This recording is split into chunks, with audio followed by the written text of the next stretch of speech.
You might have clicked on this video because you want to learn more about time or places. Well, to understand these records, we're going to have to go back to the beginning of the Vex project, and don't worry, I'm going to make this quick. So I started the Vex project years ago when I was young and optimistic and just needed to make as much music as possible, even if it just had to be me. So my first ever release was called So This Is Nowhere. And this was very lighthearted and optimistic, and I knew that this was going to be immediately followed by something slightly different. This was immediately followed by an EP titled Just Outside of Nowhere, which sparked a contrast from playfully metaphorical to eerily blunt, from bells and pleasant harmonies to aggressive vocals and counter melodies.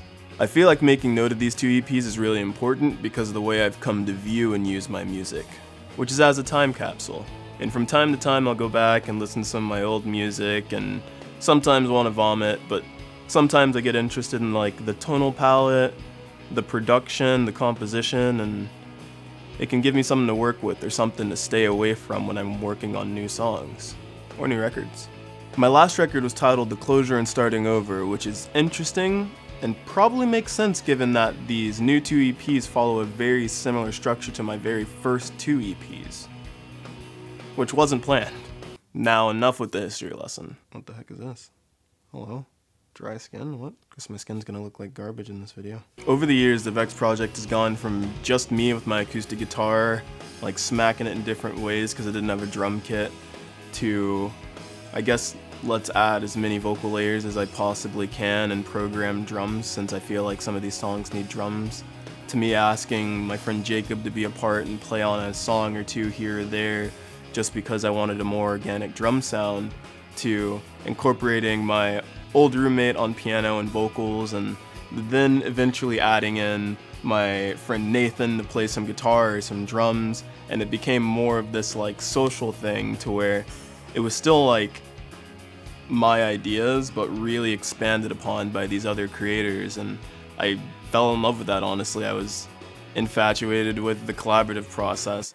Okay, so we recorded 2 sessions. This is the second session, and I lost footage from the first one, but this is Nathan, since I'm putting together some sort of video of how these two EPs came together. He played bass on a sound and engineered some vocals. Tell him a little bit about yourself, Nate. There's not I'm due to very few words. But a lot of audio, like We're getting there. Pretty decent amount of audio. And cool shirts. Is there a story behind this shirt? Well, I like the album that this shirt depicts. It is a record by the artist Al Michaels Affair. It is a instrumental album of Wu-Tang covers, and my sister bleached it for me because she was putting bleach on her entire wardrobe, and I said, you know what, those look kind of cool, and the washer had already jacked this shirt up. Yeah. So I figured maybe putting some bleach on it might breathe new life into this jacked up t-shirt, and sure enough, it's now my favorite shirt. And sure enough, this is my Boys to Men harmony session, and then I'm gonna play drums. And you're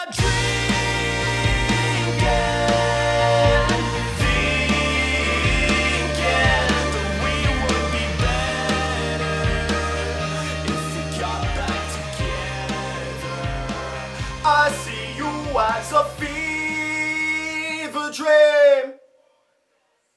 And now we're doing a thing with. Now we're gonna run vocals through guitar pedals and do some audio fuckery.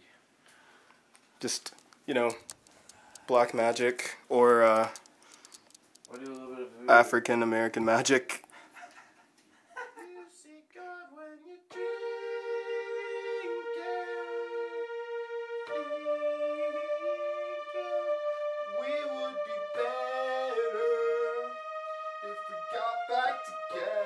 Nope. That's awful. Watching the final product, God and me. But I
And then the year came where I felt all of that fleeting away. And this was right after I wrote The Matinee of Sound, which should have been released in the summer of 2020, but I felt like it wasn't done. I felt like it was not there.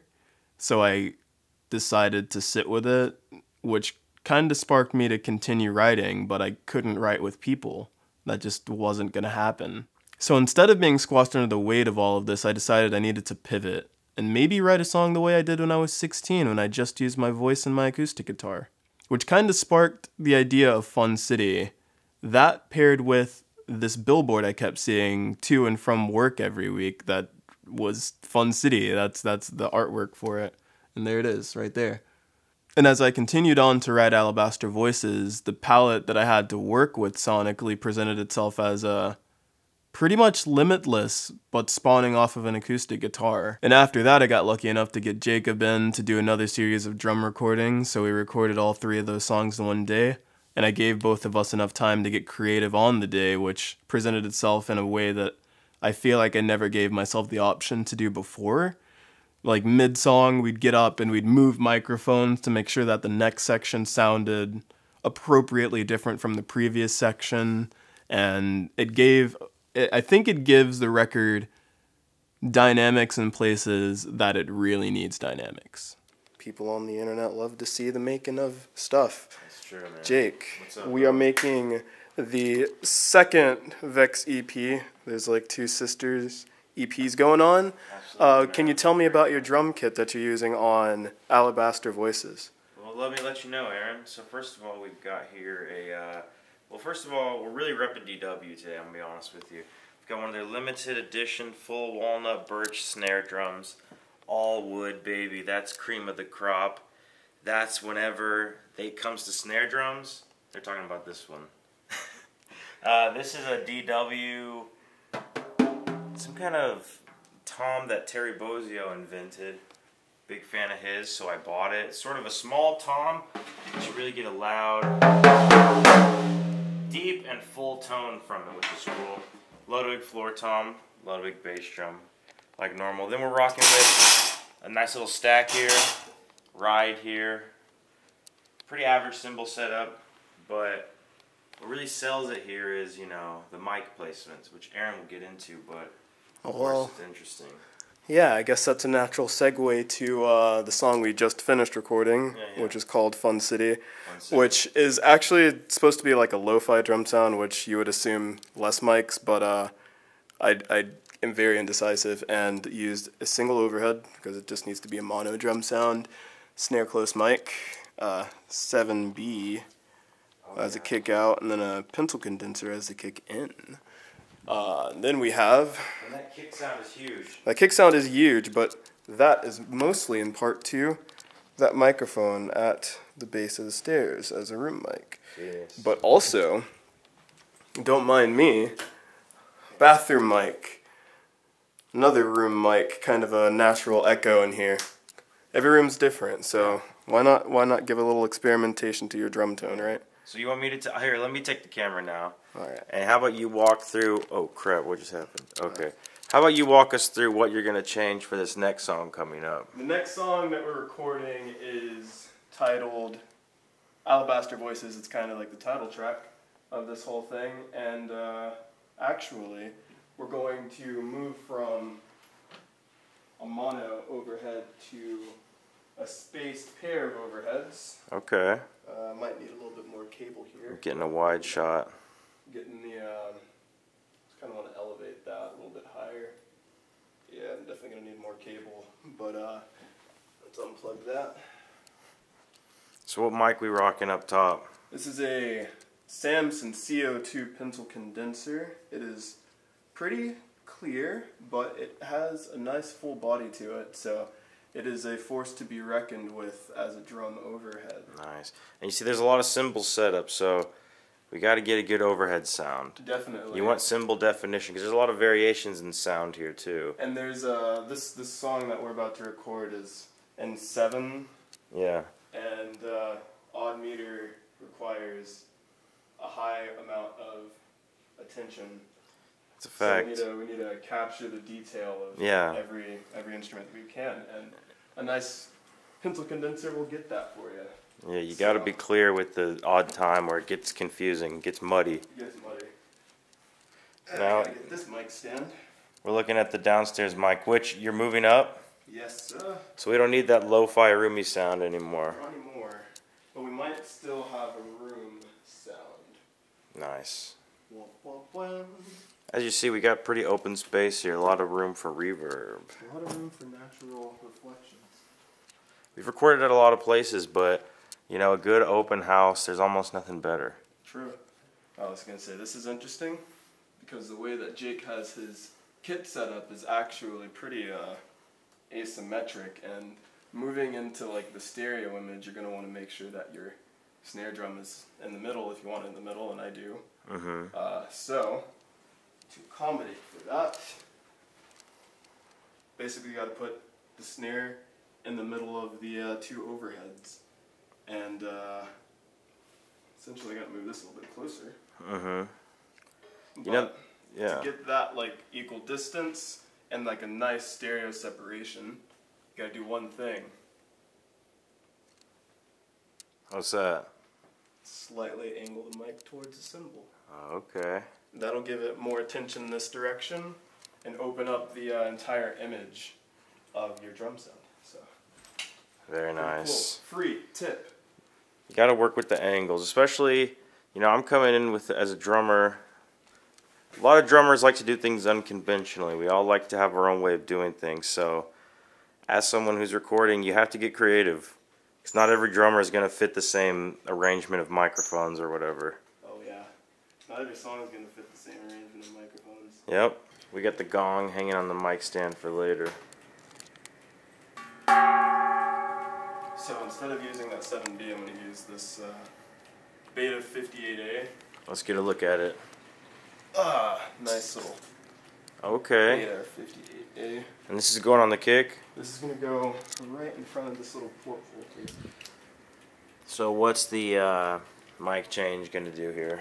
Well, this mic doesn't really capture a lot of low end.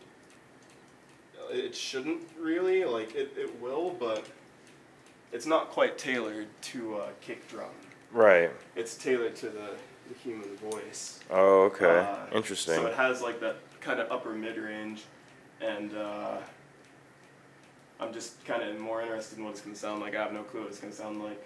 Cool. And then I want to put a ribbon mic outside the kit to kind of catch the fullness of the kick, since it won't come from that mic. Cool. But you know, this is how many Vex EPs is this now that you've done / I've played drums on?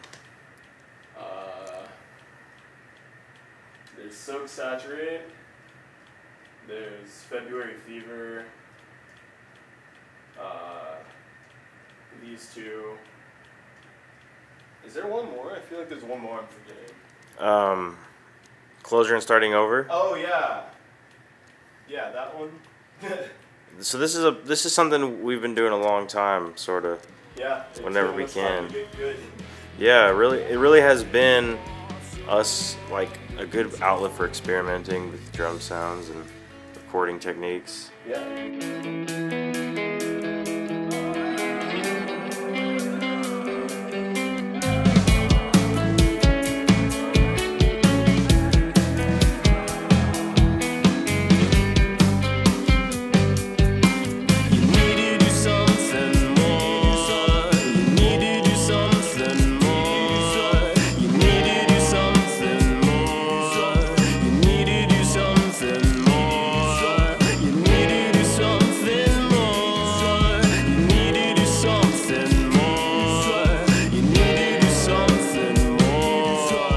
And after that, I set another studio date with Nathan at his home studio, which again presented more in the moment creativity.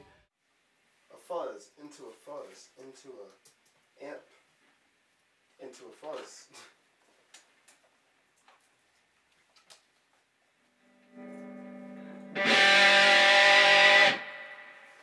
You ready? Yeah. Here we go.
and I feel like that was the coals to the fire that I needed to finish this record. And as of December 25th, it's done. I don't have to stress about it. It might be two of the records that I'm the most proud of putting together for many reasons, and I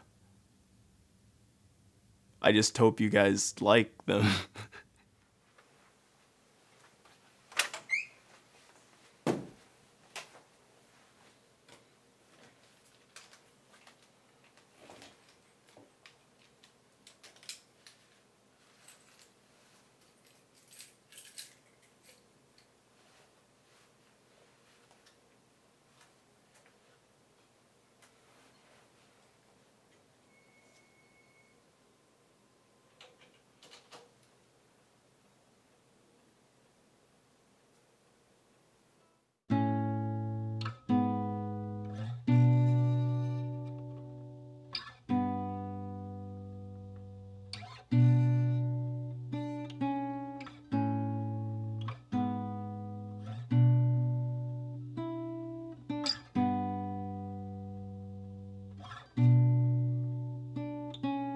Yesterday's hills pinned forever in metaphors, now blowing its whistle. I should've known how I got better when the calm came and went.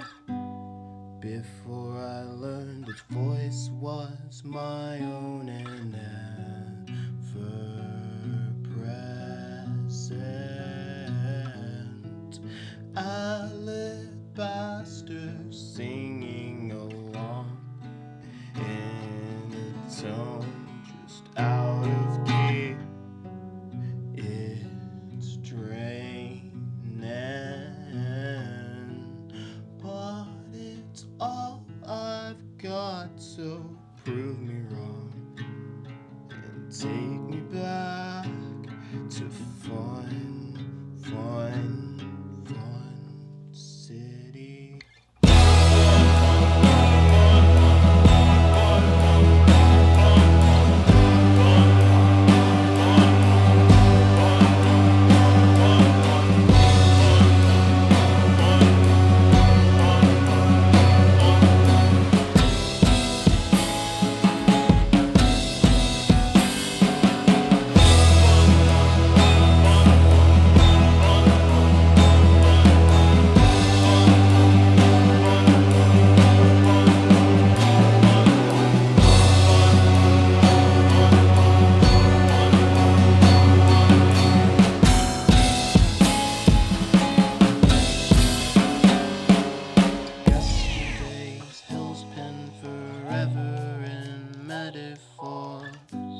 Now blowing its whistle. I should've known how I got better when the calm came and went. Before I learned its voice was my own and ever-present.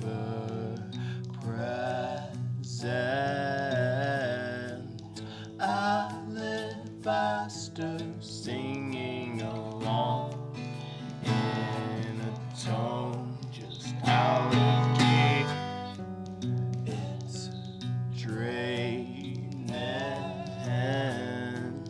but it's all I've got, so prove me wrong and take me back to fun